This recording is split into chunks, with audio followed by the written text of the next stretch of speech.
Good morning. My name is Janelle Breeze-Biagioni. I am the founder and chair of the Constable Gerald Breeze Center for Traumatic Life Losses. It is my pleasure today to announce the inaugural National Day of Collaboration for Brain Injury Services and Supports. This is taking place on June the 5th, 2019 across Canada.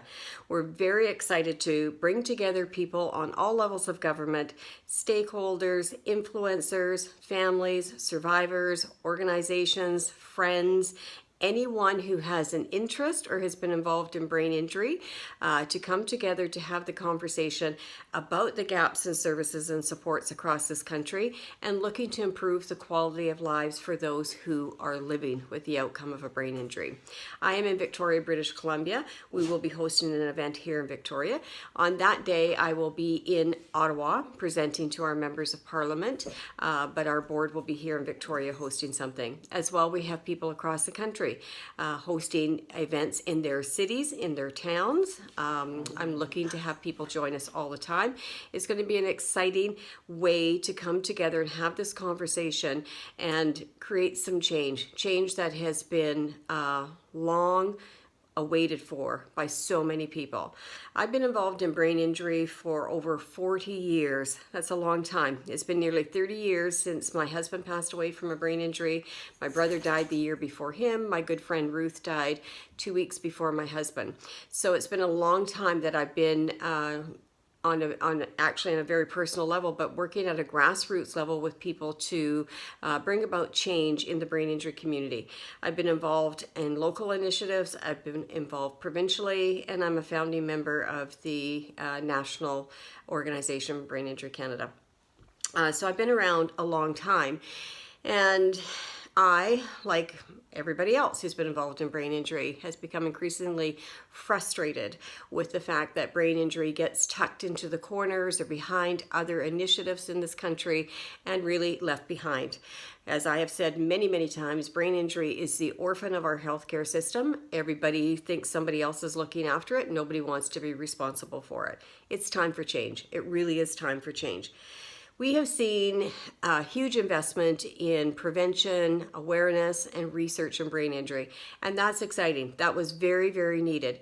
30 years ago when we were approaching government, that was the one thing that was said to us. Well, you don't really have any research. What you have is anecdotal. We need quantitative, qualitative. All of that is out there.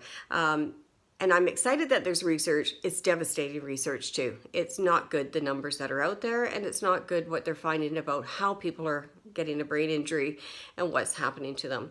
As people know, I've been very involved in pushing awareness around mental health, addiction, and brain injury, and opening up that conversation.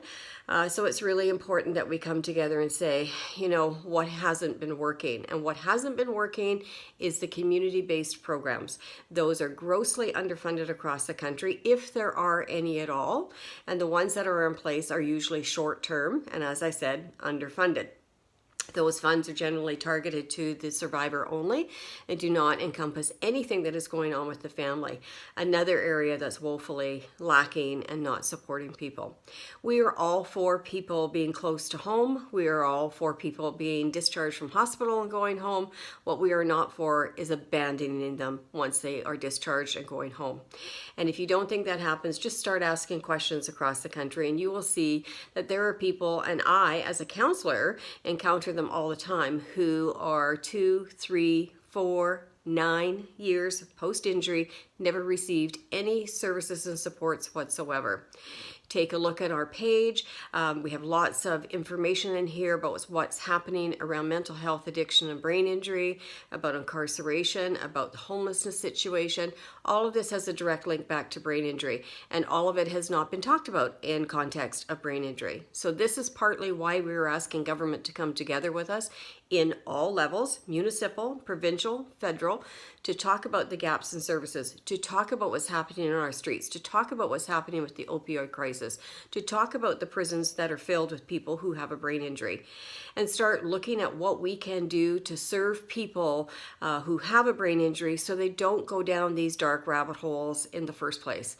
We are spending millions and millions of dollars putting band-aids on these solutions and not ever addressing the situation again, which is linked back to brain injury. Take a look at our video, Mental Health and Addiction and Brain Injury. It's called Surviving the Perfect Storm. You'll get a good understanding of what I'm talking about there, and take a look at our sample letters, because you will get pushback when you go to government, as you will see. Everybody tells me it's somebody else's problem and why they shouldn't be involved. Everybody needs to be involved. This is not an NDP problem. This is not a Liberal problem. It's not a Conservative problem. It's not a provincial problem. It's not a federal problem. It's not a municipal problem.